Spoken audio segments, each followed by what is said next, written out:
Привет, друзья! С вами Алена Альбертин, и сегодня я хочу рассказать о книге, которая полностью перевернула мои представления о любви.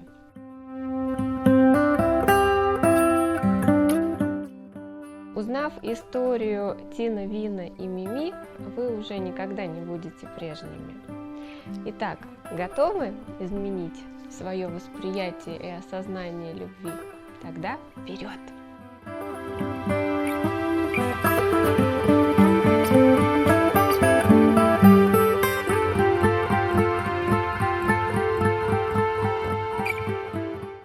Перенесемся в Бирму или Мьянму, как называют эту страну, в начало 20 века.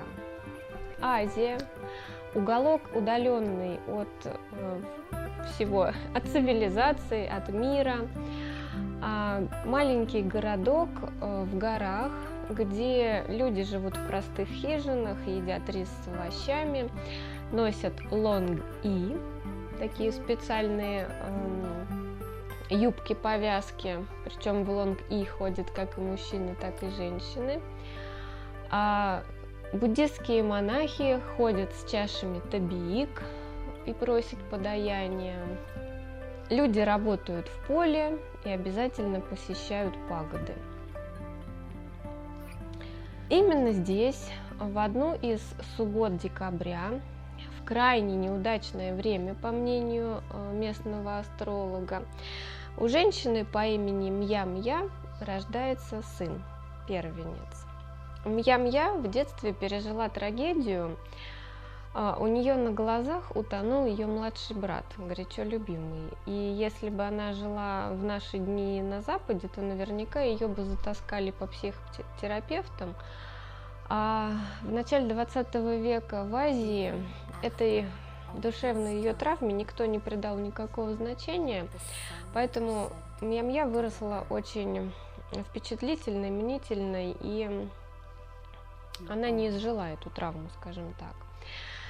А брат ее утонул как раз в субботу в декабре, и с тех пор каждая суббота декабря считалась крайне неудачным днем. И надо же было такому случиться, что ее первенец родился именно в декабре, именно в субботу.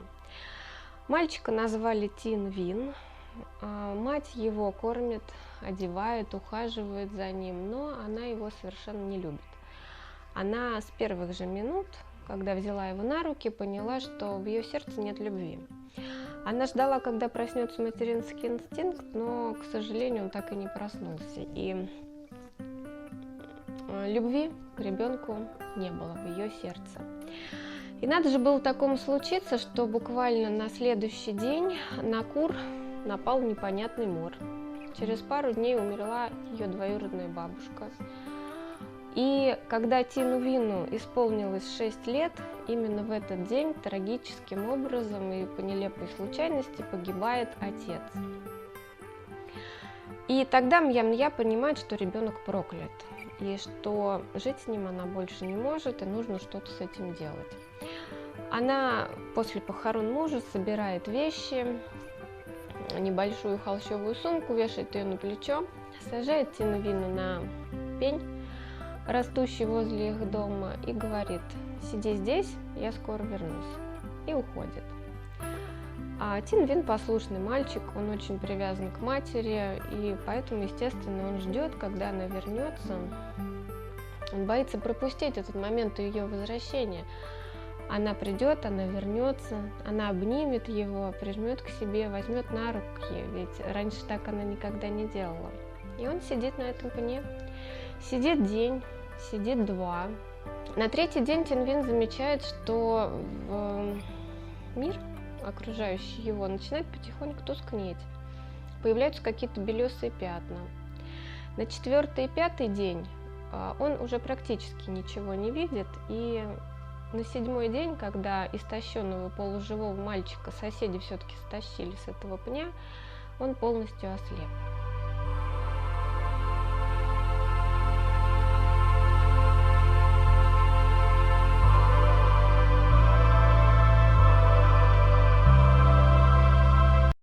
Но книга начинается вовсе не с этого.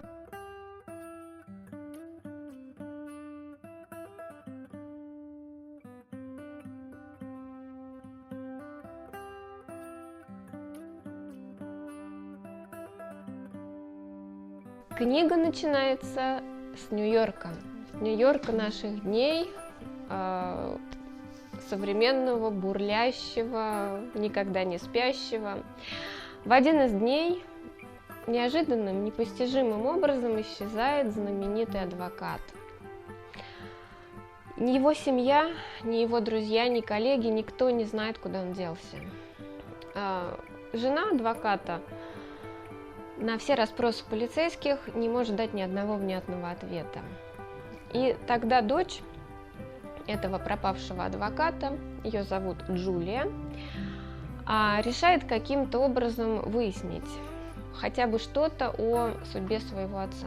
В руки Джулии случайным образом попадает письмо от некой женщины Мими. Письмо было написано отцом то ли 20, то ли 30 лет назад, и в этом письме отец объяснялся в любви этой девушке, этой женщине, незнакомке. На письме был адрес. Это Бирма, родина ее отца. И Джулия, повинуясь необъяснимому порыву, откладывает все свои дела, она тоже, кстати, успешный, преуспевающий адвокат, и летит в Бирму, на родину отца.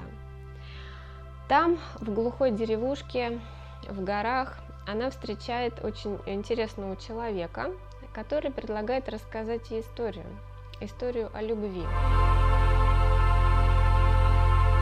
Жил-был мальчик по имени Тин-Вин, и жила-была девочка по имени Мими.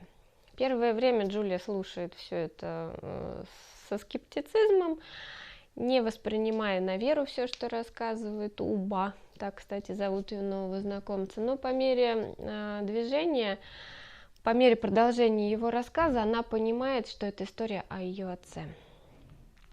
И узнает всю правду, всю историю его жизни, ранних лет, и всю историю его любви. Любви поистине необыкновенной, любви, не требующей ничего взамен, любви, которая может преодолевать расстояние и время, любви, которая сильнее самой жизни.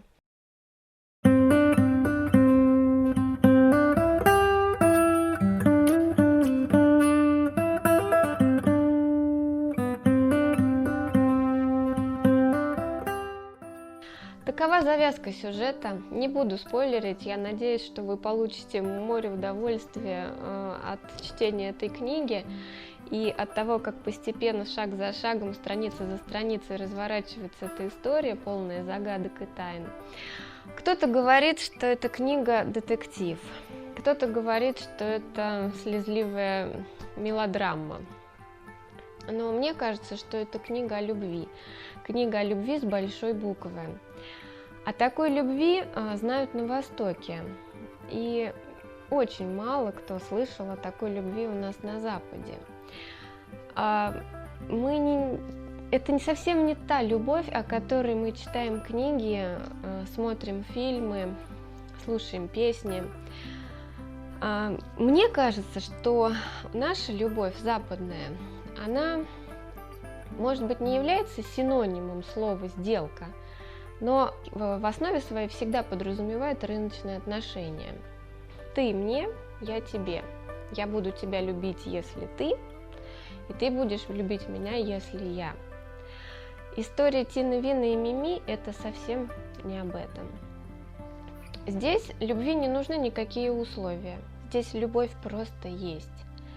И даже если твой любимый находится за 1000 километров от тебя на другом конце земного шара, и даже если ты не видел его 50 лет, вдумайтесь в это, ты все равно будешь его любить, каждый день просыпаться с улыбкой и мыслями о своем любимом, будешь дарить ему свое сердце, свою энергию, свою любовь, не требуя ничего взамен.